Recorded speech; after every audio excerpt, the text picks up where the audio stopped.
It's my great pleasure to welcome Professor Kenichi Ohno, who had a very enjoyable lunch with us, I hope, today, and a very stimulating conversation with members of the Kuan Yew School of Public Policy. And it's my great honor to welcome him to Singapore.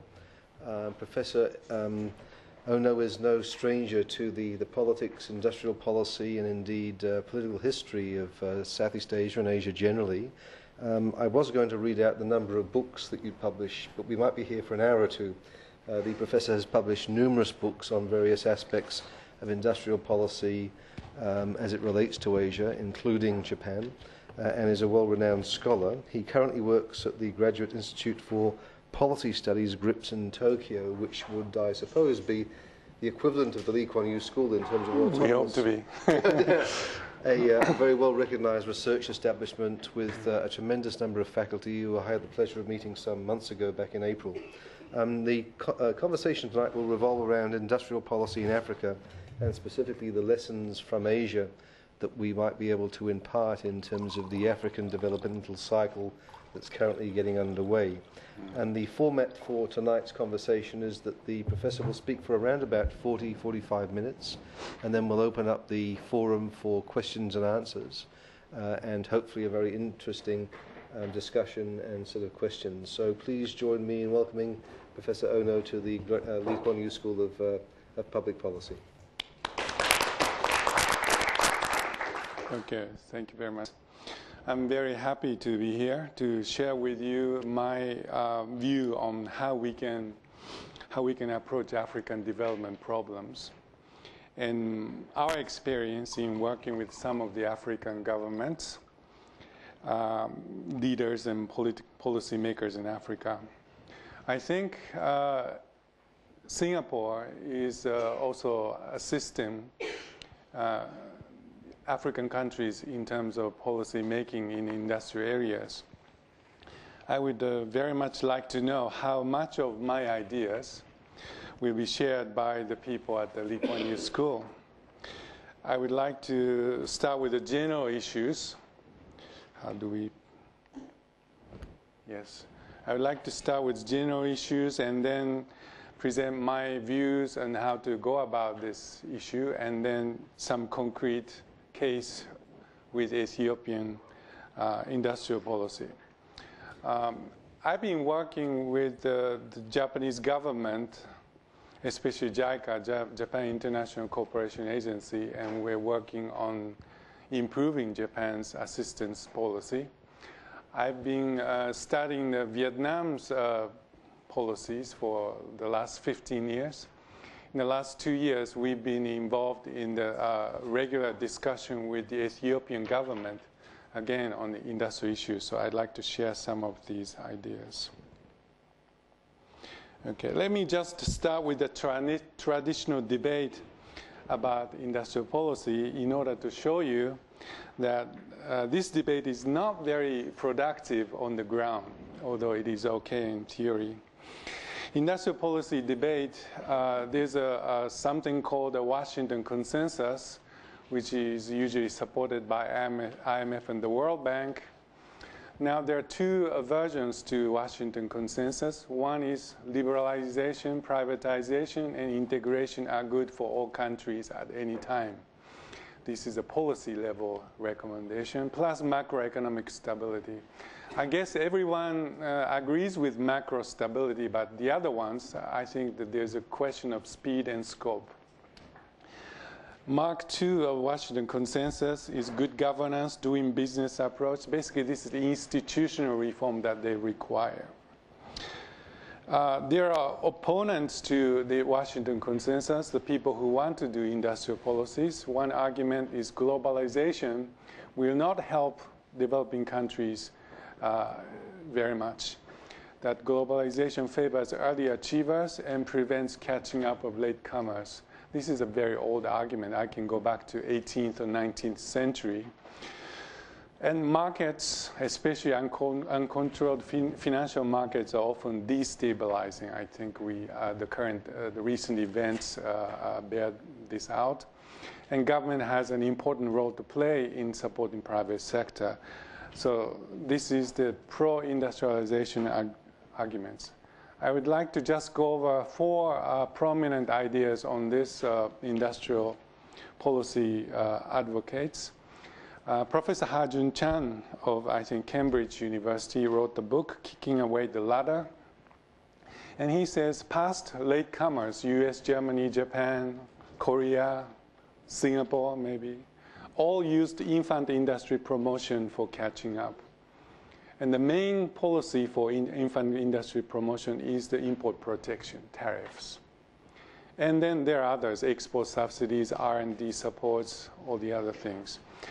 He says that it is not fair to ask the current developing countries not to use them. Let them use them to catch up. Otherwise, they cannot catch up. There's a gap growing if you just let the winners and the losers compete with no handicap. Dr. Justin Lin, the World Bank chief economist, says that industrial diversification and upgrading in dynamic steps is crucial, and the government should play an active facilitating role. He says that industrial policies should follow a country's comparative advantage and not go against it. I think this comparative advantage terminology is a little bit misleading. Let me skip that. I discussed this with Dr. Lin a few weeks ago. Danny Rotlick is another proponent. He says he has two-step idea. First, starting the investment is relatively easy. You need to do a few things. Removal of some of the constraints. Okay. Remove most binding constraints, one or two, for kickstarting growth. And he proposes something called growth diagnostic, systematic tree diagram that you have to follow. And then sustaining growth is more difficult. So he says institution building is the next step. So this is the short term plus long term. I'm not too convinced about this two-stage approach, but that's what he says. Danny Rotlick also says that you must help innovators only, the first few companies only. Do not help copycats, hundreds of copycats that follow. I don't quite agree with that either, but anyway, that's what Rotlick says. A recent book by Timoli, Dossi, and Stiglitz says that accumulation of knowledge and organizational capabilities is the key for development.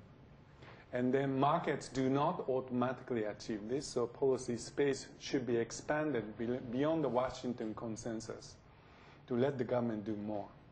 So these are the four prominent ideas. Which one do you like most? I think these debates are useful at the theoretical or higher level. But at the ground level, maybe not so useful because it's too general. I personally like the last idea, but not the others.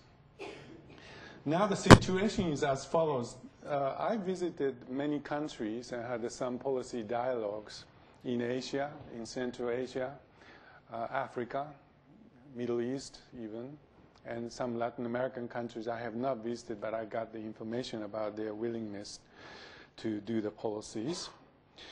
I think in East Asia, countries generally accept the government's role in industrialization. There's no strong allergy to the word industrial policy, but there are some corners of the world where industry policy is a very dirty word still. They say industrial policy is picking winners, bailing out losers, and then sometimes they argue with, they debate whether all industrial policies will fail or not. This is a very abstract level debate that I don't think we need to continue. In Africa, some of the countries listed here, Ethiopia, Zambia, Rwanda, Uganda, Tanzania, Egypt, Tunisia, Namibia. These are the countries I know whose governments are interested in serious industrial policy implementing or thinking of doing this. African Union is like EU in the African version, stationed in Addis Ababa. This is AU's documents, recent documents, specifying They have 7 clusters of actions. They have 16 programs and 49 projects for industrial policy. And they have already approved this as the action matrix. The question is who will do what and who will finance them. So the point is that there are many countries, even in Africa, who are willing to do the industrial policy, but they don't quite know how to do it, or they don't have the money to do it, or they don't have the people to do it. Ethiopian senior economic advisor a few years ago told me, we want action-oriented advice. We don't need academic theories. And that's why I started the policy dialogue with the Ethiopian government. About 2 weeks ago in Hanoi, Vietnam, we had a World Bank-sponsored conference about Vietnam's strategy for development in the next 10 years. And then the World Bank economists presented their ideas. And many of the Vietnamese economists said, we agree with the World Bank economists' idea, but their policy proposals are too mechanical. There may be other ways, and not concrete enough for Vietnam. So these are the situations. I think many countries have already graduated from debating whether industrial policies is good or bad, but they want to do it better, or they want to know how to do it. Okay. Theory versus practical guidance. I think the validity of industrial policy argument, whether industrial policy is desirable or feasible, it depends on actual successes on the ground. If you see many successes, I'm sure the argument becomes stronger, and vice versa. For industrial policy converts, those countries who are now willing to do it, rather than continuing to debate the pros and cons, I think pragmatic, detailed guidance is needed. Not theoretical justification of industrial policy. Well, the justifications are well known by now. Externalities, increasing returns, information failure, coordination failure, and so forth. I think they already know. They want to do these things. Japan, Asian tigers, including Singapore, and ASEAN countries, China, they industrialized mainly through self-study, learning from neighbors, and trial and error. There was no school to teach you how to do it. Okay. And today's latecomers also face random and fragmented advice. No systematic instruction exists for policy design and implementation. For example, I'm afraid that when some Japanese economists go to developing countries, they talk about, let's say, postal savings experience in Japan, or deliberation council mechanism that worked in Japan in the 1960s. And how about this model for your country?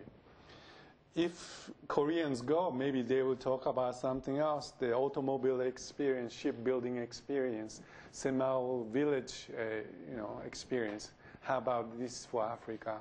Maybe Singaporean leaders will go and sell these ideas. I think these are just components. I think you need to see the entire menu before you choose. Just like in the restaurant, you cannot choose everything. Your appetite is not limitless, and your ability is not limitless. Finance is limited. You are not likely to succeed if you just randomly accept these advices. I think you should see the entire menu and choose according to your priorities and your financial and other capabilities. You have to prioritize. But there's very little done in this direction. So systematic instruction on industrial policy making is needed. This is what I think I can contribute, or we can contribute. This systematic instruction should feature strong country ownership. Some of the countries are very passive. Teach us what to do. It's no good. I think the country must have the ownership of drafting policies. Maybe they need help, but they must draft their own policy. They have to implement by their own mechanisms. a policy package tailored to each country. So I'm not talking about the cookie cutter mode policies or one-size-fits-all policies. I'm talking about differentiating according to unique conditions of each country. I think this should be taken for granted. I'd like to emphasize that policy learning and gradual expansion of policy space must take place. So usually the countries have a very low capability of policy making. So start with the very simple ones. And then as you learn, you expand your policy scope. This will come up with the Ethiopian case later. A comprehensive policy menu to choose from based on international comparison of concrete policy measures. I already told you about this. This is the report I and my team in Vietnam created. This is a report on survey on comparison of supporting industry policies in Malaysia and Thailand in comparison with Vietnam. So we visited Malaysia and Thailand and how they promote supporting industries. Supporting industries are parts and component industries for automobiles and electronics. We studied the details, how they help SME finance, how they do the consultation for firms. Each country has different ways. I think we need a systematic study of these things. And then if the country is very new and have never done this, then maybe some coaching is necessary. And for that purpose, I think policy dialogue with advanced country experts may be useful until they learn the tricks. And then after a few trials, they can do it by themselves. This is just like learning to drive or learning to swim or to play a piano. I think if you're completely inexperienced, you need some guidance at the beginning. You need a teacher and tutoring. But as you go to the intermediate level, you know the technique, then you can be yourself and you can build your own model. I think that at the bottom here says one of the Ethiopian, this is actually the Prime Minister and his senior advisors. They said that please show us how East Asian countries draft industrial master plans and action plans. How do they write these documents? How big are they? What are the chapters? What kind of things are in there? This is not a very theoretical question, but I think it's very practical, and I think this is a very good question. So we try to respond to this request as much as possible. We don't know all the documents in Thailand, Malaysia, Vietnam, Indonesia, but we collected many of them. It's very interesting to see that different countries draft action plans very differently. And sometimes different ways work equally well. Okay. How much is real debate? Now, sometimes I think that this fierce debate whether the industrial policy works or not is just nominal or rhetorical differences. While some reject industrial policy emotionally, there are people who don't like this emotionally. I just had an email with one of the top World Bank economists. He said, I'm not a proponent of industrial policy, you understand. It's very emotional. But the components of industrial policy we are talking about are not so controversial. And many of the same things are done under the name of PSD, private sector development. TVET is a technical vocational education and training. Human resource development, public-private partnership, capacity development, marketing, and so forth. If you say these things, nobody objects. Nobody's against marketing. Nobody's against the PSD. But if you do the same thing under the name of industrial policy, people don't like that. I just don't understand this very strange situation. There are theoretical differences that they are debating. For example, Ha-Joon Chan and Justin Lin, I introduced earlier, had a fierce debate in one journal. Saying, Ha-Joon Chan says, we must create a new comparative advantage. You should not stay with the current advantage. And then Justin Lin said, no, you must follow comparative advantage. You should not defy it. So they talk about Finland's Nokia and Korea's steel industry. Hajun-san says this is the case when you jumped the conditions. You created completely new industries. But Justin Lin says, no, these are following dynamic comparative advantage. They're just supporting the same, industry actions, but they just call it differently, so they cannot agree. I think that real differences exist, but not so much. I think there are lots of agreements.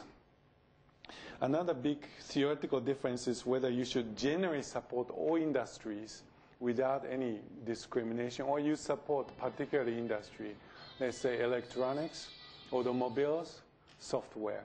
And then many people are opposed to the sectoral, what they call the selective industrial policy, but everyone is for general ones. Now, if you do the TVET, training and education, if you also do the partnership with the private sector, these differences melt away. If, let's say, Thailand do the TVET programs, training programs, and if you have a discussion with the private sector, they say, we'd like particular training in automobile sector because we want to develop this industry. This is a leading industry. If the TVET program focuses on automobile or certain elements of automobile, is it stepping too widely or too much toward the selective industry? I think this is the borderline is very fuzzy. That when you do seriously the TVET or consultation with the companies, and if you talk with the private sector, I think you must focus on certain things. It's naturally so. So I think this difference will melt away. So this is a long introductory remarks. Let me go to my issues. I have some graphs here. This is a picture of per capita income level relative to the United States, the front runner country. So this picture shows how quickly the countries are catching up. These are East Asian countries. And yes, from 1950 to 2010. Somehow IMF already has the data for 2010, so I plotted all of them. The top three countries are Japan, Singapore, and Hong Kong. Japan's development historically is a little bit different from the rest of the East Asian countries.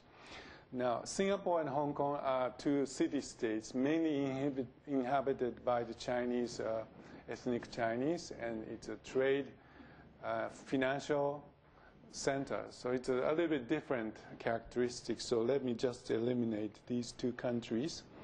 So these are the rest of the East Asia. So what do we say from here? They started from a very low level. All of the countries here are very poor. And then the results diverged. The highest countries are Taiwan and Korea. They are now, we can say, the high income country. The middle income countries are Malaysia and Thailand. And China, starting from the low income group, now caught up with the middle income. I'm sure China will not stop there. I think they want to go further. And then the bottom countries, Philippines, Indonesia, I think they did not improve their position vis-a-vis the United States. That means they grew at the same rate as the United States. So even within East Asia, there is this divergence. Another thing we can say is that the divergence started around 1960s. And then it is not a delayed start. In the case of Vietnam, there's some delayed start element because Vietnam had to fight war until 1975. But for other countries, all started in 1960s. And then this difference. The question is one of speed of going up, not the delayed start. So what explains these differences? What's the explanation? One group, Taiwan, Korea, rising so fast, and middle group and lower group.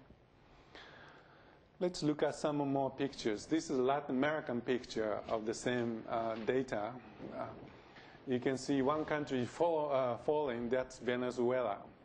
Venezuela is oil rich, but I don't think they invested in people or technology. I think the population grew and the oil reserve remained the same. So I think per capita GDP declined like this. All the other countries with ups and downs stayed in the middle level, maybe 30 to 50% of US level. I cannot see any upward trend here. So this is a middle income trap, long-term middle income trap. This is the African situation. The one that is a little bit high but declining, that's South Africa. All the other countries are stuck at even a lower level than Latin America. This is what I call low income trap, or more simply poverty trap.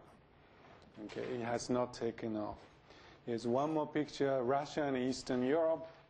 The picture is basically the same with Latin America. They are stuck in the middle income, but in a socialist context. You can also see what the breakup of the Soviet Union did to these countries. So these are the catching up pictures. Now, what I would like to say, and what I've been saying to the Vietnamese government in the last few years, is as follows. A certain income level can be reached without effort by liberal policies, opening up, liberalization, deregulation, privatization. These are easy, I would say, easy policies. Okay, you can integrate with the world, and then you can reach to a certain level. That certain level depends on how much you have as a given advantages. So most of the Asian countries have a moderate level of advantages. Maybe you have some resources, you have lots of coastal areas, you're next to China, and so forth. Maybe your population is reasonably hardworking, so you can go to the middle income level. That's Malaysia and Thailand, I think. And then you get stuck. If you don't have any of these advantages, you're stuck at the low level. I call it poverty trap. To break through from this situation, whether from a middle level or high level or low level, I think requires two basic things: more active policy effort, with private dynamism. Of course, the private dynamism is the key to growth. Nothing can be happening without private sector. But I think high quality policy is needed. Not just liberalization and setting up industrial zones, but even more. The true source of development is value creation by humans. You can call it knowledge, skills, and technology. I think Singapore and other countries would agree, Korea. But it is not universally completely agreed. I would say that national mechanism must be established to promote human capital formation. There should be a mindset, and there should be institutions, not just one leader, willing to do this, but it must be a system, a mechanism entrenched. So one leader goes and still the system stays. That promote human capital. This is possible, I think, even under globalization, but method must differ from past policies. The past policies, there were many, but the most famous one is infant industry promotion policy, which features high tariffs, protection, and export promotion, especially subsidies. I think these are the past policies. You can't do this if you join WTO or if you do the FTAs. But I think there are so many other things you can do. So on one hand, you can fight with these global rules, global governance. This is not fair for catching up countries. But at the same time, you should take advantage of so many things you can do. That is basically my message to Vietnam and message to all the other countries which have not caught up yet. Okay. I call this, I just dub it proactive industrial policy. It's just my naming. And the 7 required features for the 21st century latecomer catcher-upper. First is strong commitment to global integration and private sector-driven growth. So no more socialism, no more state-owned enterprises. Number two, a wise and strong government guiding private sector. So private sector must drive the growth, but there should also be a strong state, a wise and active state. Number three, securing sufficient policy tools for latecomer industrialization. So you don't want to jump into WTO unconditionally. WTO and FTAs and other rules have many loopholes and gaps and exceptions. Use them while they are available to you. Okay. And you don't want to globalize too fast to destroy your industrial base. Number four, constant policy learning through concrete projects and programs. This is very important. You don't theoretically study policy. You have to have something at hand. Let's say create industrial policy, industrial zone here, upgrade this port, train people for the industry. Let's do this very well. I don't know about the rest of the country, but let's create this particular industrial zone. So what do we need? What do we have to do? I think that's the learning process I'm talking about. Not the good governance, that general thing. You have to increase transparency. You have to have an efficient administration. These are good. But for countries which are suffering from the lack of, many things, finance, human capital, human resources, lack of time, I think you have to prioritize. Okay. Number five, internalization of knowledge, skills, and technology as a national goal. Yes. Effective public-private partnership. Collection and sharing of sufficient industrial information between government and business. What I'm saying is the two conflicting ideas like market versus state, or integration and keeping your instruments to develop your industries. These are conflicting things. Accept them both and keep the balance as the situation changes. So you just don't go to one extreme and stop thinking. Okay. That's basically what I like to say. Now I started the collection of the actual policies and sub-policies that are used very commonly in the developing Asia. So this is my tentative preliminary picture. I think there should be four major components. One is a policy framework, vision, plan, action. Ministries and agencies must be created, inter-ministerial coordination must be improved. Leadership and the lower level ministries, agencies must work together. I think this is the basic things. Framework. Second is the most important thing, what I call the software, is enhancing industrial human and enterprise capacity. There are different components. Here, I have innovation in different color because at the very lower level of development, I think just concentrate on innovation will not be very profitable. If you're a very low-income country, you cannot produce a simple products. You cannot do the pressing. You cannot do the welding. You cannot jump to the innovation. But at the level of upper to the middle income level, I think you have to start shifting from the basics to the innovation and creativity. So this is a matter of stages. Hardware, infrastructure, power, transport, logistics, these are absolutely necessary. So I think every country has to work on this. It costs money, it takes time, but it has to be done. And then some application of combining all these things in comprehensive regional development. I think the idea that infrastructure projects, let's say power plants or port upgrading, should not be just a single project. It has to be combined with all the other things geographically, so it will have a synergy effect. I think all the big infrastructure project must be done in this way. So there should be also a coordination between government and donors, and also among donors. The next big list is the details of this software part, component that enhances humans and enterprises, and this is very important.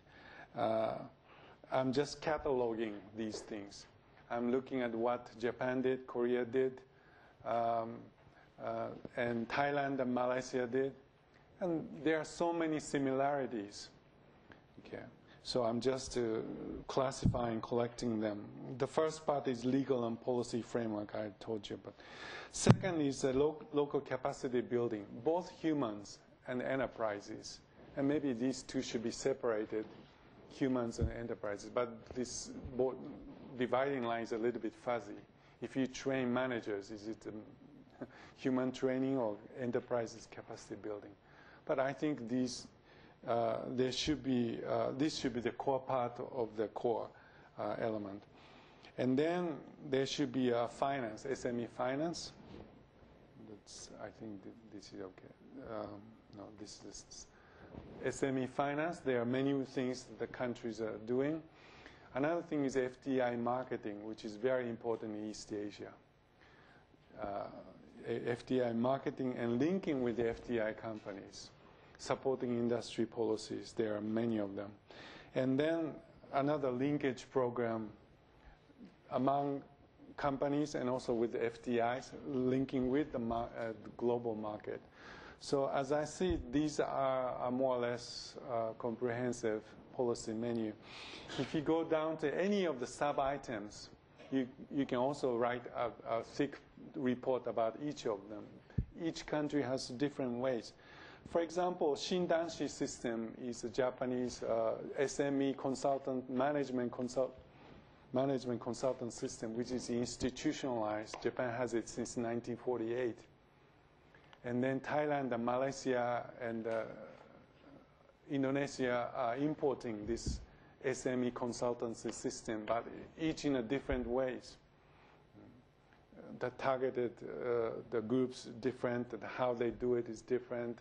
So I think if some country wants to do this, they should learn from these experiences rather than just jump into this system without knowing all these things. It's just learning from East Asia. How am I doing? Just a few more minutes. Oh, I have to speed up then. Learning from East Asia does not mean copying some specific policies adopted in some East Asian countries to Africa. And learning mindset and methodology is important. So we're not talking about the one particular policy or one particular action that Japan did or Singapore did or Korea did, bringing it to Africa or any other country. We're talking about the way you think, you create the policies and implement policies. Well, there is, okay, let's skip all these. Next. Here are 4 related points that I think Japan's approach can be characterized. This is what I consider as a Japanese, my characterization of Japanese approach. Of course, the good points of Japanese approach. There are other problems too, but I think these are the good points. One is target orientation, striving for concrete vision, targets, roadmaps, and actions, instead of general capacity improvements. Field orientation, or what we call gemba orientation, working on the factory floor or the crop fields rather than writing reports in a hotel or office. Joint work means we want to transfer skills and knowledge to developing countries by working together. So first time we teach them, second time we still teach them, but third time they should be able to do it by themselves. Dynamic capacity development means that they should learn policy and then graduate from aid. I don't think we should help countries that will not graduate from our aid. This is a permanent dependency situation. So these are, a few years ago, we assembled the Japanese stakeholders interested in African development, and we created this little booklet, Proposal for a New African Growth Support Initiative, what Japan should do. Japan is a very small investor in Africa. Japan is a very small donor, ODA donor in Africa. But maybe we can contribute something. How do we enter this new ODA market? So our proposal, where our agreement is that for a country with reasonable visions and plans, if they have good plans already, I think we should do the same with the other Asian countries. That is to say, the standard policy tools that I have just discussed should be used selectively to African countries. We already want to do this in Ethiopia. Policy dialogue. If they want to learn more, I think we can be a partner of policy dialogue for a few years or more. I think this may be useful at the beginning. Third is comprehensive regional development that I discussed. Maybe we want to develop this particular area, region of the country as industrial zones or some agro-processing zones. You should combine policy efforts and donors' assistance in one area. This is the regional development. And then the last one is creating an enabling environment for Japanese investment. Some Japanese companies want to go into some companies, and they need, let's say, human resources. They need a bigger port capacity. So can ODA alleviate these constraints? This sounds a little bit nationalistic, but I think we have to also mobilize Japanese private sector to be doing this. And I think we should maintain the principle of open access and non-excludability, so that other countries can also benefit from these human resource development port upgrading. Okay, so my last topic is that how we discuss how Japan or East Asia can teach. I would like to actually implement these things. So we went to several African countries. We visited collectively visited Tanzania, Zambia a few times, Mozambique a few times, Ghana, Uganda, what else? And then finally we landed on Ethiopia. We liked Ethiopia because the prime minister there is very clearly action-oriented, and he likes to really implement industrial policies. He wants to learn from East Asia, and he's very accessible. Every time I go there, I can meet with him, except the last time. So this is what we have been doing. May 2008, Japan hosted an African conference in Yokohama. The same year, July 2008, we were invited, JICA, Japan International Cooperation Agency, sponsored Joe Stiglitz's conference, an African Task Force conference called IPD, Initiative for Policy Dialogue. The conference was held in Addis Ababa, Ethiopia, and we were invited to present. And Prime Minister Meles attended for the entire 2 days.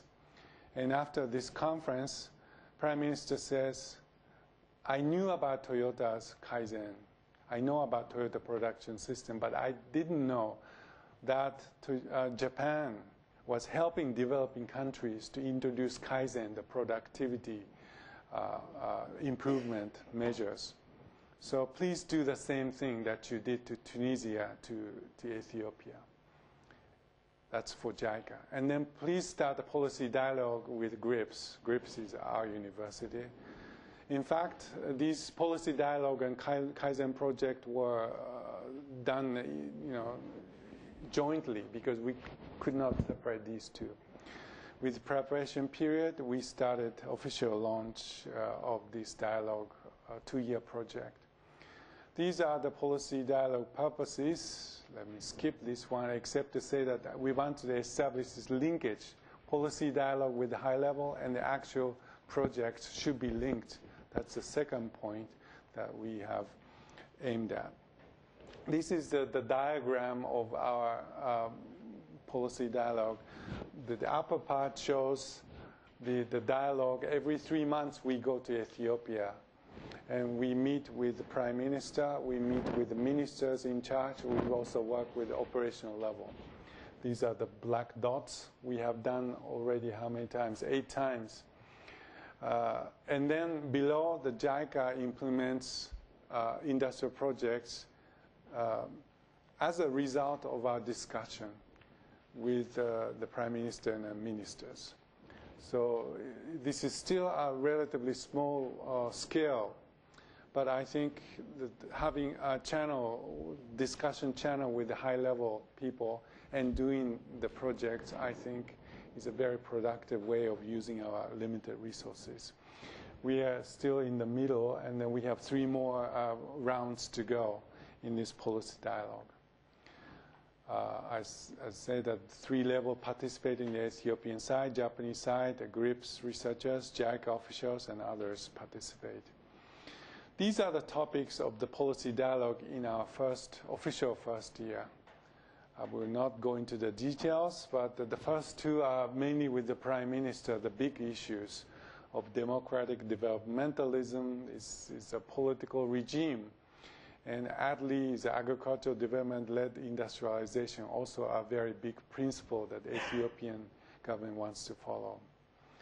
Starting from these big issues, we went down to the detailed discussion. This is even more detail of what the Japanese side presented and the Ethiopian side presented. So we had 5 official discussions. I would like to say that Ethiopia is a very unique country among African countries. First is they have a very unique and very determined and clear development strategy based on DD, development, democratic developmentalism, ADLI, I just explained. They have a very strong state guiding private sector. They are very much interested in East Asia. In fact, the Prime Minister sent several young researchers to Korea to learn. And then they were asked to copy all the materials and send back to the Prime Minister. I think another thing that is remarkable about Ethiopia is linkage between policy learning and expansion of policy scope. That is to say that around 2003, Ethiopia seriously started doing the industrial policy, and at the beginning they didn't know very much. So they promoted a few export sectors with incentives and donor support. It's relatively simple industrial policy, give them land subsidies, allocation of foreign exchange and so forth credits, flower industry, cut flowers, garments, food processing, and what's the other one? Leather industry. These are the ones that are supported. But during that time, they learned from other donors. They also did the self-study. They learned the BPR, business process re-engineering, benchmarking, policy documents, how to write them, scaling up of pilots. So now they feel that they can expand a little bit more. So PASDEP 2 is the next 5-year plan. They want to add to the policy space import substitution, Kaizen, and Kaizen institutionalization, and there are others. So I think this is a very reasonable way to do it. If you don't know at the beginning, don't do too many things, but concentrate on a few things. But as you learn, expand your policy scope. And I think Japan's position is we will help you to do the positive things as well as avoid the pitfalls. You know, import substitution has many pitfalls, so let's avoid them.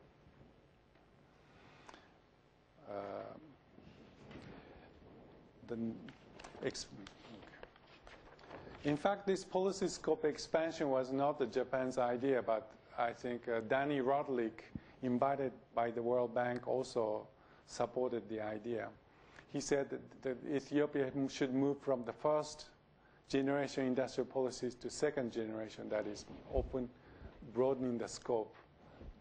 Support investors beyond current priority industries, 3 or 4 industries too few, and broaden the list of policy instruments. And our approach basically agrees with Danny Roderick, except we want to emphasize on this policy evolution dynamic aspect, matching the speed of policy learning with policy expansion, and supporting policy expansion with concrete hands-on information studies and technical cooperation to avoid policy mistakes and policy capture. So our approach is not to say that you should expand policies, but we would like to help you in details. I think this should be the last slide for me. In the last few months, Ethiopia had a national election, and there was a landslide victory for the ruling party, the existing government. And Prime Minister Meles will stay for 5 more years. And the new government will be appointed very soon, September 2010. So our counterpart will change. And then the government has finalized a new 5-year plan, which is targeting double-digit growth or even 15% growth, which is necessary for doubling income in 5 years. Very aggressive and bold targets. And shifting from agro-based to industrial-driven growth within 5 years. And then to do this, mobilizing Kaizen, new SME policy, import substitution, and all the other available policy tools. I think this is a very ambitious policy for a very poor country. I'm sure the IMF and the World Bank would say this will create inflation and budget deficit problems. I think that is true, but at the same time, I think we should help on the supply side. We should help with all the policy tools, concrete policy tools, so that at least some of these ambitious targets will be realized.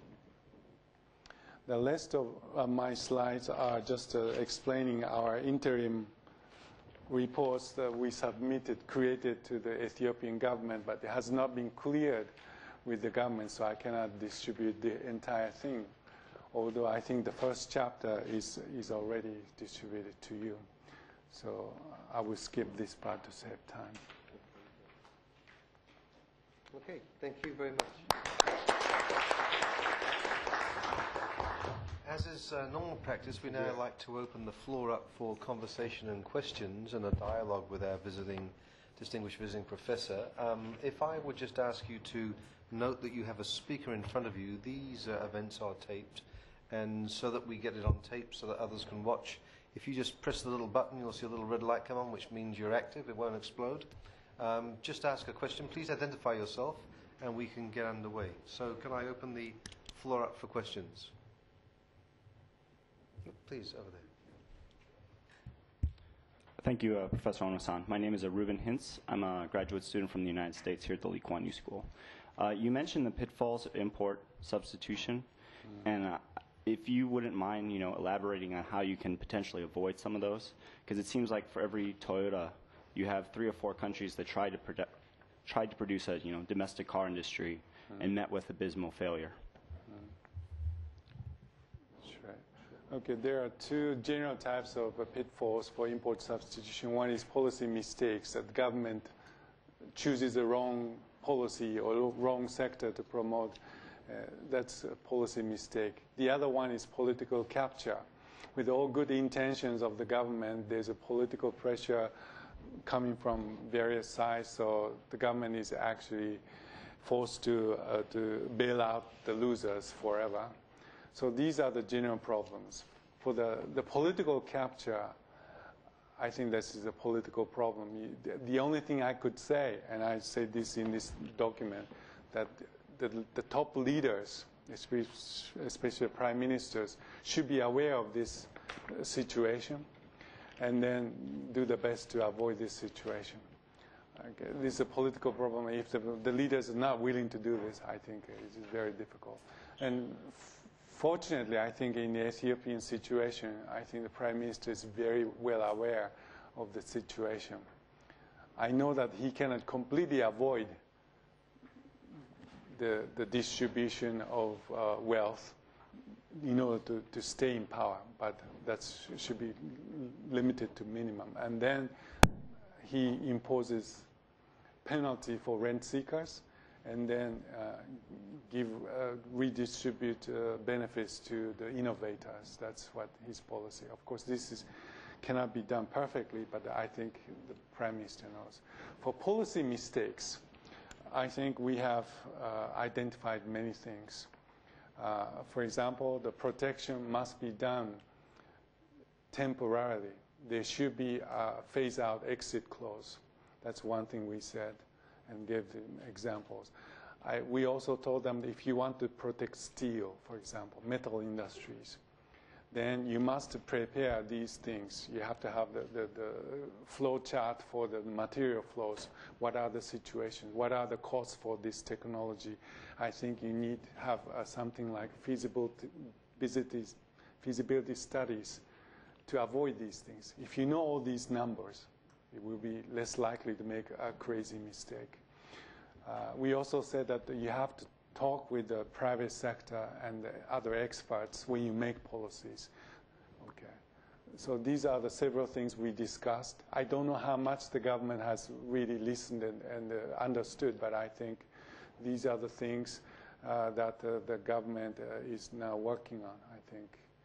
So it's not perfect, but I think there are ways to warn these. Just there.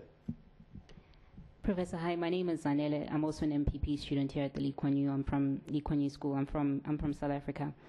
My question kind of relates to what you were talking earlier about what do you prioritize when you're drafting industrial policy. And Standard Chartered a couple of months ago basically they defined the global economy as obviously having winners and losers. And if you're a winner, you belong to three categories, the 3 C's: cash, creativity, and commodities. Africa obviously is very powerful in the commodity sector.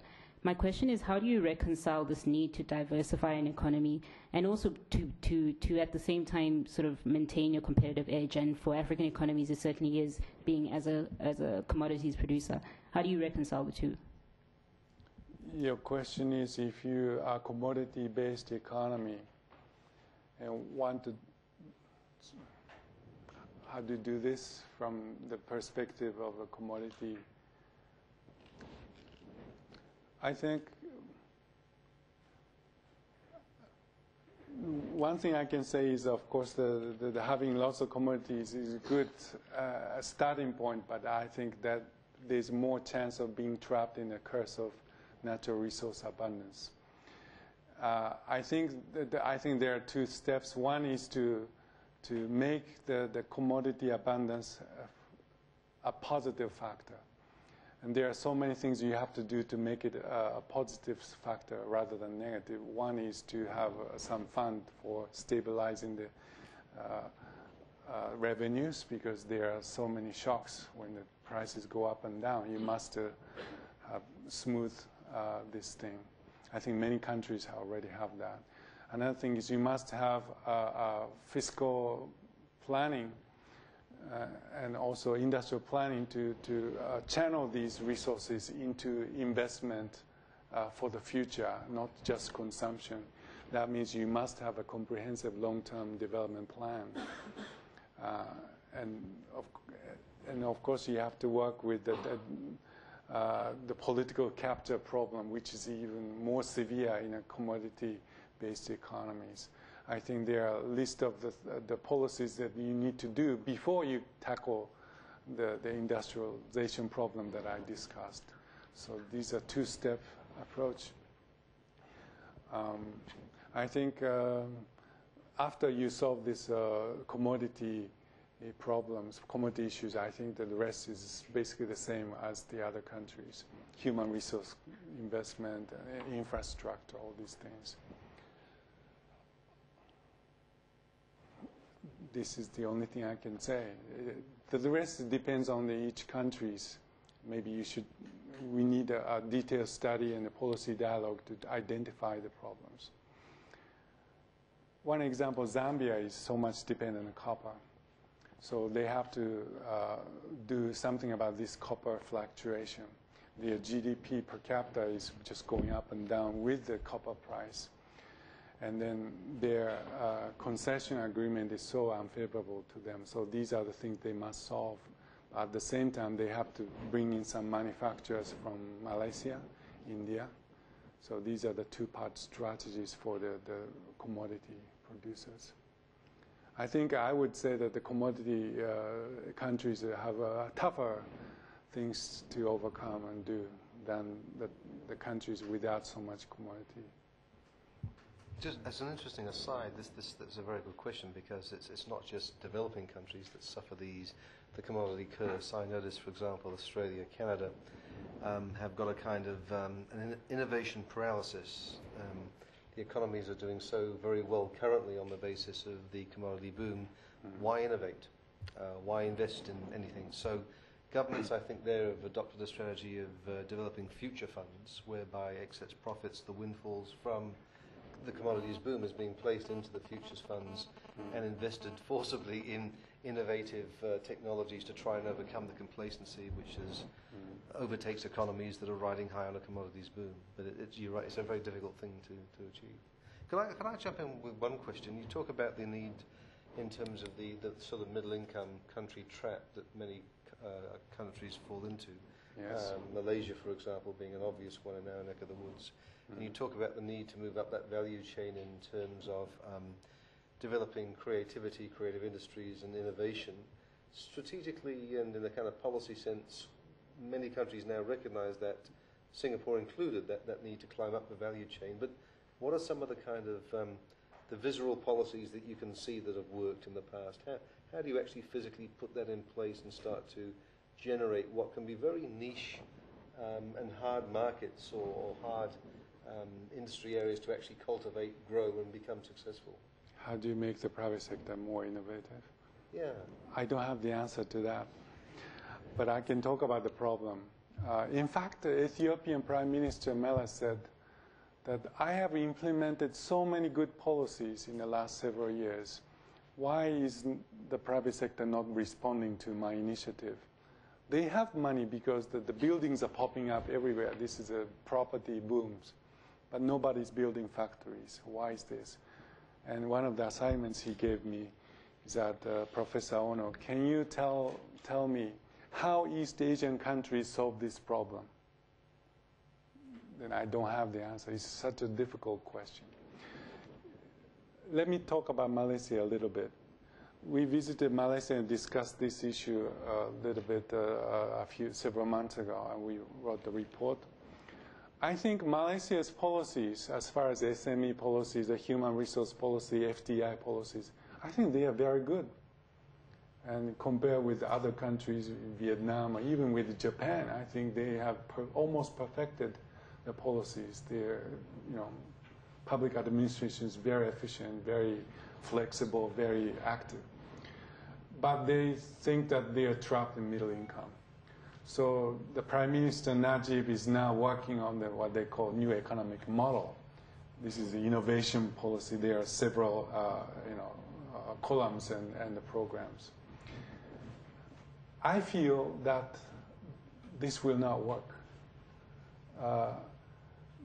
I think Malaysia has been plagued with this issue for a long time. The private sector response is very big, especially the Malay population part of the. So the government improved their policies. Now I think it's very, very good. Now they are still not satisfied, so they want to even make the policies better. I think the policy improvement is not the answer at this point. The problem is that the private sector response is very weak to this very good policy. I think Malaysia's policy is to move away from FDI, that's some electronics assembly or that kind of things, and going to more independent SMEs, Malaysian SMEs, which innovate, which create values, which join the value chains of the world. And they have all the policies lined up. I think they are in the process of finalizing the action plan this year. I think as our policy is a beautiful policy, but whether the private sector will respond to this beautiful policy is a question. I feel, I don't have the answer, but I feel they need something a little bit different from just perfecting the government policies. I think there's some national movement or something that convinces the private sector that you should move a little bit. Normal incentives and the loans and grants does not seem to work. There is something missing in Malaysia. And maybe Singapore has a similar problem. I think that Singapore's problem is, and the policy is very good. I think this is one of the best places to do the business. But at the same time, the Singaporean government is worried about the productivity. Why is this happening? Could I push you on the Malaysian, just since it's one of our most important neighbours, obviously, and the Cyberjaya sort of experiment to some degree was a tremendously conceived and very innovative policy in terms of trying to create a kind of innovative corridor that would attract the biotech, the high-tech, and replicate the sort of things that you've seen elsewhere, perhaps in Silicon Valley. It didn't work, but is that also related not just to the response of the private sector, but perhaps to, for example, the sequencing and the readiness of Malaysia to be able to provide workers with skill capacity to slot into those industries as well? I wonder whether you see these types of issues a sequencing problem as well. Maybe. There may be a room for policy improvement, or I don't know this particular corridor thing, what they call high-tech corridor, or super something corridor. Cyberjaya, sort of. Yes.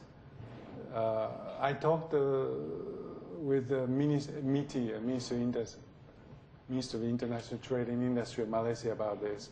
And of course, MITI people are very optimistic, upbeat. We are very successful.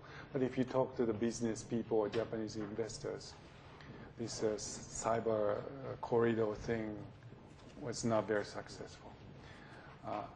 I don't know particularly why this was not so magnificently successful. But for other policies like SME finance and so forth,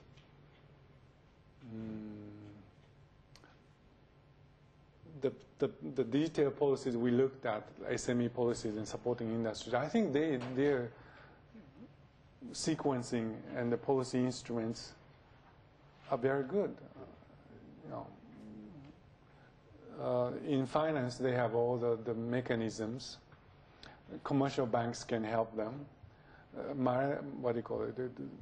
SME Corp in Malaysia can help them with the technologies, the management, financing, one-stop service. So there may be some problems in details, but I think in a country like Korea or Japan, if the policy is like that, I'm sure the private sector would respond very strongly. And I think Malaysia should be one model for many other countries to follow in terms of policy making. But whether the private sector will respond as much as the Prime Minister or the President hopes is another question. Then it becomes a very deeper question of, as I said, to break through these barriers, there are two things necessary. One is good policy, and the other one is private sector dynamism. China is a country where the private sector dynamism is very strong. Chinese is everywhere doing business, manufacturing things. Even without the Chinese government help, and now the Chinese government is trying to help, but even without them, they were there all the time. I think Japan and Korea are the case where the strong private sector was assisted by reasonably good policy. But when you have a sleepy population or a lazy population, I'm not saying doing business and manufacturing is the only thing that you should do. Some people are very good at sports, footballs. Some people are very good at composing music. Japanese no good at composing music or football. So I'm not talking about which people are better, but in manufacturing and services, I think some people are very, very keen to capture opportunities. There's no comparison between Chinese and some other sleepy people. This is a fact. I'm not becoming discriminatory or ethnically biased, but I think that's a fact. So the starting point of the policy making is different. I think that's where Malaysia is stuck. I think that even perfecting the good policies I don't think will solve the problem. There's something needed. I don't know what it is, but it's something more emotional or something more about the mindset of the private sector. Are there any more questions? No? Wolf? No, sure. Just over here.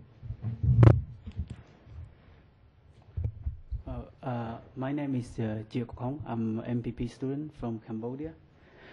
And I'm interested in your standard policy menu, which there's two parts, softwares and hardware. I would like to talk a little bit about Cambodia's comparative advantage. Over 60% of people are living in rural areas, and they make their living by cultivating rice. And my PE is about exporting rice policy. And several research have shown that the rice sector is on the booming, but there's some problem with the credit factor. But our government is facing with budget constraint. So with your softwares and hardwares, in terms of softwares and hardwares, Cambodian is 2 weeks to promote this. So when we have a lot of like rice surplus and we cannot export, so in this case, should we frame policies that prioritize and leave other necessary softwares and hardware parts? And the question is whether Cambodia should prioritize on rice surplus export policy with limited resources. Yep. I think, again, I cannot answer this very confidently, because I think you need to discuss with your government and your private sector. I think policy dialogue is necessary, but I think that's one possibility. I think whether I don't know whether that is the best prioritization for Cambodia, but I think the most important thing is that the government will set up a mechanism to prioritize the actions with limited resources. It could be rice, it could be something else, it could be industrial zone making in the south, I think Phnom Penh, no, Sihanoukville. There are many things going on in Cambodia. Some of these things were more or less imposed randomly by the course of the events, by the donors.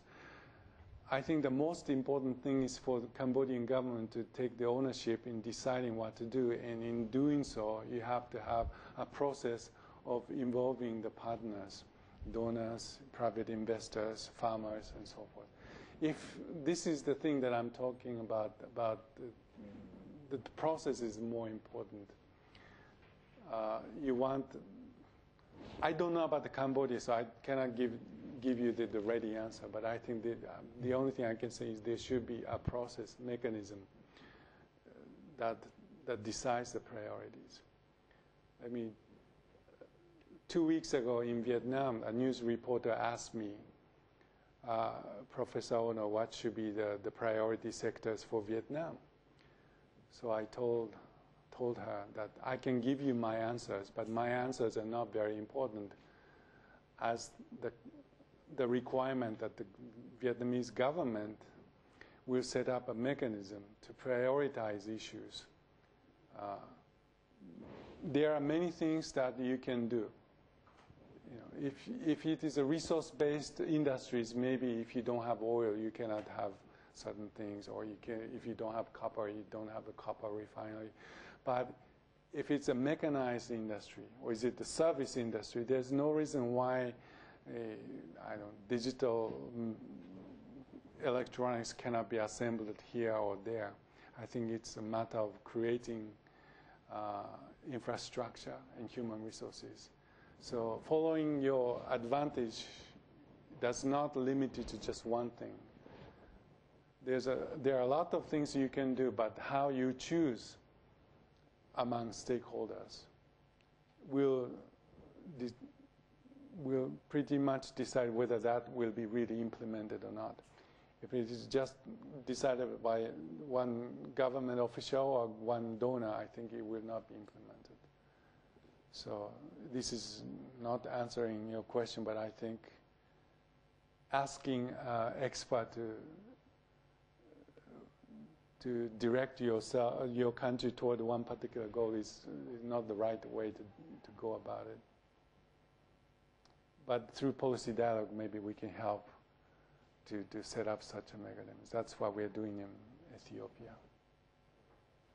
Okay, well, thank you very much. First of all, I have to thank the Japan International Cooperation Agency, JICA, for organizing this event and helping logistically bring the team together today, and our new JICA fellow, who's resident for 2 years in the school, for his help in organizing the event today. Would you please all join me in thanking Professor Ohno for a very stimulating conversation, and we hope he will return to the school again very shortly. Thank you.